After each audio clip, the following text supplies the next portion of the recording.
কিন্তু আমি বাধ্য হয়ে আজকে বাংলার মানুষকে এবং দেশবাসীকে জানাতে বাধ্য হচ্ছি, আজকে যে মর্মান্তিক ঘটনা আমাদের ঘটেছে, আমাদের কর্মীদের ওপর, ছোট ছোট ভাই বোনেদের ওপর, ছাত্র যুব আইটি সিনিয়র থেকে জুনিয়র সবাইকে ফেলে যেভাবে পেটানো হয়েছে পুলিশের সামনে, এবং বিজেপির লুম্পেনরা মাননীয় হাইকোর্টের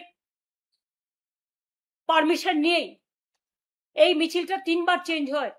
তারপরে হাইকোর্টের পারমিশন নিয়ে কল্যাণ ব্যানার্জি হাইকোর্টে লড়েন এবং হাইকোর্ট আজকে ওনাদের পারমিশন দিয়েছিলেন, এবং সেই পারমিশন নিয়ে ওদের মিছিল করার যখন কথা, আজ আমি সকাল থেকে দেখছি সকাল 6টা থেকে পুরো এলাকায় কালীঘাট থেকে গড়িয়াহাট পর্যন্ত ডিজে বাজাচ্ছে জোরে জোরে। অভিষেক ডিজের কথা বলেছিল, তাই তো সিআইডি ডেকে পাঠিয়েছে।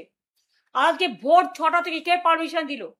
একটা রুটে হাইকোর্ট যখন অ্যালাউ করে কাউকে মিছিল করার, সেই রুটে অন্য কেউ করতে পারে না। 10টা স্টেজ করে অবস্ট্রাকশন ক্রিয়েট করে বিজেপির গুন্ডারা আমার বাড়ির সামনে আজকে সকালবেলায় প্রায় 400-500 মোটর বাইক, হেলমেট ছিল না, কেউ বসে কেউ দাঁড়িয়ে, আমাকে থ্রেট করতে করতে আমার পাড়া দিয়ে বারবার যাতায়াত করছিল। আমি কিছু মাইন্ড করিনি, কিন্তু যখন দেখলাম আমাদের কর্মীরা হাজরা থেকে পর্যন্ত বালিগঞ্জ ফাঁড়ি থেকে হাইকোর্টের পারমিশন নিয়ে, এমনকি মাইক্রোফোন ইউজ করতে বারণ করেছে হাইকোর্ট, আমরা সেটাও করতে দিইনি, কয়েকটা হ্যান্ড মাইক নিয়ে তারা একটা মিছিল করছিল এবং তারা প্রতিবাদ জানাচ্ছিল।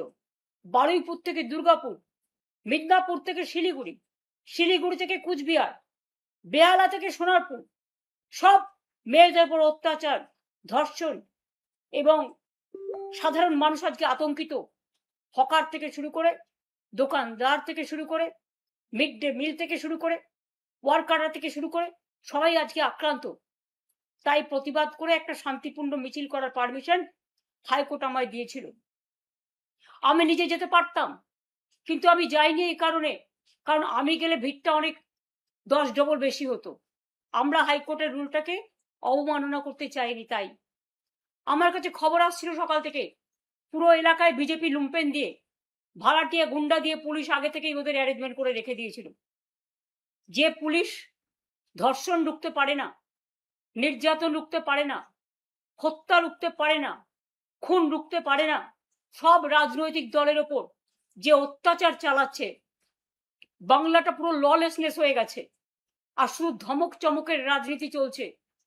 পুলিশ আজকে পুলিশি রাজ তৈরি করে, আমি পুলিশের এই তাণ্ডব কখনো দেখিনি। আমিও পুলিশ চালিয়ে এসেছি, প্রশাসন চালিয়ে এসেছি, তাদের প্রতি আমার শ্রদ্ধা অটুট রয়েছে। কিন্তু আপনারা হাইকোর্টের রায়ও মান্য করছেন না। হাইকোর্টের রায় মান্য করে আপনারা তো মিছিলটা শান্তিপূর্ণভাবে করতে দিতেন, কেন মিছিলের মধ্যে বিজেপিকে ঢুকতে অ্যালাউ করলেন? এবং সারা রাস্তা জুড়ে মেয়েদের গোপনীয় পার্টস থেকে শুরু করে সারা শরীরে আপনারা মেরেছেন, লাঠি দিয়ে, রড দিয়ে, ইট দিয়ে, আরো কিছু কিছু জিনিস দিয়ে, যেগুলো বলতে আমার লজ্জা লাগে। আমি ধিক্কার জানাই। আমি বাংলার সচেতন মানুষ, শিক্ষিত মানুষ, সভ্য মানুষ, মানবিক মানুষ, সবাইকে আবেদন করব, অনেকদিন চুপ করে আছেন, আর চুপ করে থাকবেন না। মনে রাখবেন, আগুন যদি কারো বাড়িতে লাগে, সেই আগুনটা কিন্তু সবাই চারিদিকে ছড়িয়ে যায়। আমরা আগুন লাগাতে চাই না, আমরা আগুনটা নেভাতে চাই। তাই আপনাদেরও আজকে দায়িত্ব প্রতিরোধ করা, প্রতিবাদ করার। এবং আমি প্রায় 25 জনকে হসপিটালে পাঠানোর ব্যবস্থা করলাম। তাও পুলিশ ব্যারিকেড করে রেখে দিয়েছে রাস্তায়, যাতে গাড়িগুলো যেতে না পারে।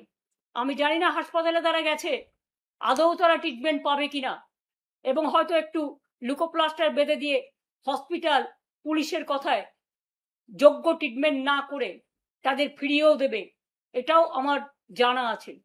তা সত্ত্বেও একটা আইনজীবীদের টিম, সৌগত রায়, বৈষ্ণব চ্যাটার্জি সহ, তারা সকলে SSKM-এ গেছে তাদের ট্রিটমেন্ট করার জন্য।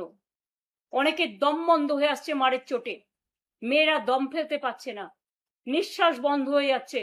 আমি কমসে কম 20-25 জনের মাথায় রক্ত ঝরতে দেখেছি।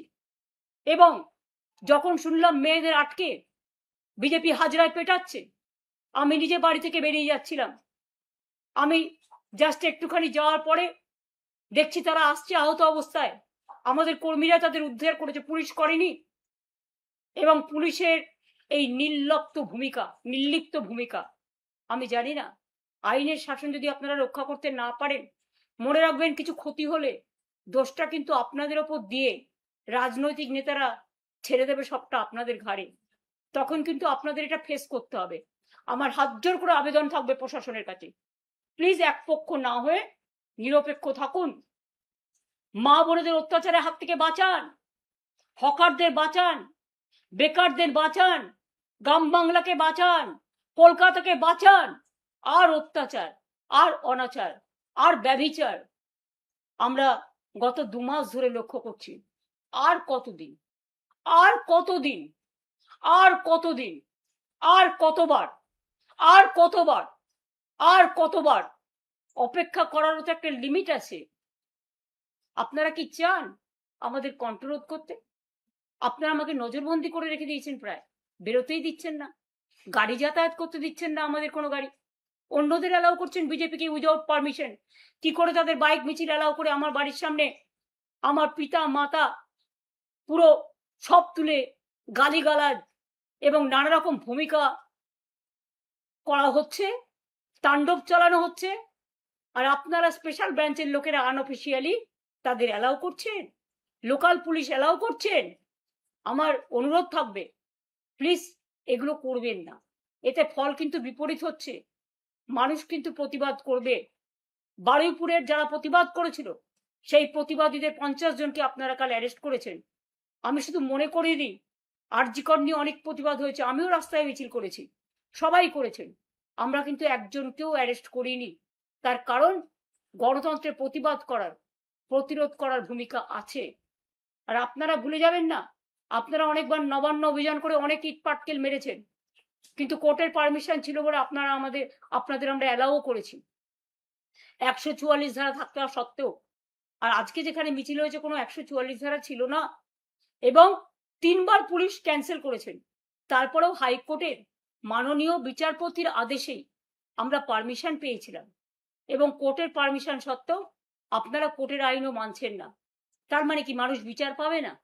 তার মানে কি মানুষ তার গণতান্ত্রিক অধিকার পাবে না? তার মানে কি মানুষ শান্তিতে থাকতে পারবে না?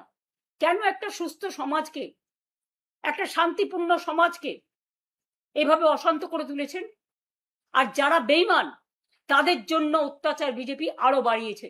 এই বেঈমানদের ক্ষমা করবেন না। তারা আজকে বিজেপির দোসর হয়ে গেছে এবং তারা বলছে আমাদের বিজেপির মুখ্যমন্ত্রী পাঠিয়েছেন। তা এত ছলনা কেন?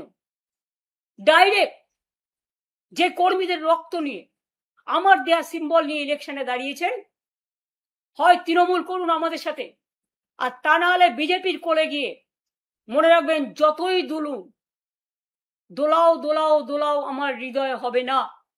ওটা নিষ্ঠুর, ওটা পৈশাচিক, ওটা নিজের পরিবার আর সম্পত্তি বাঁচাবার জন্য অমানবিক, দানবিক। এখনো সময় আছে। বিজেপির কোলে আশ্রয় না নিয়ে নিজের ঘরে ফিরে একবার পরিবারকে প্রশ্ন করুন, একবার মানুষকে প্রশ্ন করুন। এবং যে কর্মীরা মার খেয়েছে মনে রাখবেন এরা আপনাদের জন্য একদিন রক্ত দিয়েছে, আপনাদের বুথে এজেন্ট হয়েছে, আপনাদের পোলিং এজেন্ট হয়েছে, আপনাদের কাউন্টিং এজেন্ট হয়েছে।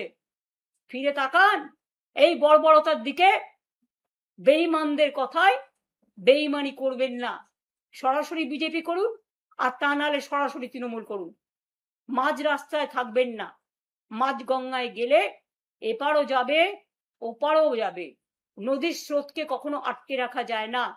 নদীর স্রোত বাধা পেলে অন্য পথ দিয়ে ঘুরে যায়। আমাদের এভাবে বাধা দিয়ে আপনারা আটকে রাখতে পারবেন না।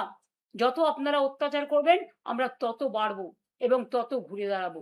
শুধু মানুষকে বলবো আপনাদের আশীর্বাদ, আপনাদের দোয়া, আপনাদের সমর্থন থেকে যেন বঞ্চিত না হই। আজকে যেভাবে মেয়েদের উপর অত্যাচার হয়েছে, ছেলেদের উপর অত্যাচার হয়েছে, ওই হাজরায় আমাকেও আক্রমণ করে আমাকে জীবন মৃত্যু পায়ের ভিত্ত করা হয়েছিল। আজকে যেভাবে মেয়েদের আপনারা ফেলে পিটিয়েছেন লুম্পেনরা, বাংলার মানুষকে জবাব আপনাদের দিতে হবে। আমি মানুষের কাছে বিচার চাইছি। ভালো থাকবেন। আমি অসময়ে বিরক্ত করলাম বলে ক্ষমা করবেন। জয় হিন্দ, বন্দে মাতরম, ইনশাআল্লাহ, জয় বাংলা। ভালো থাকুন, সুস্থ থাকুন, নমস্কার।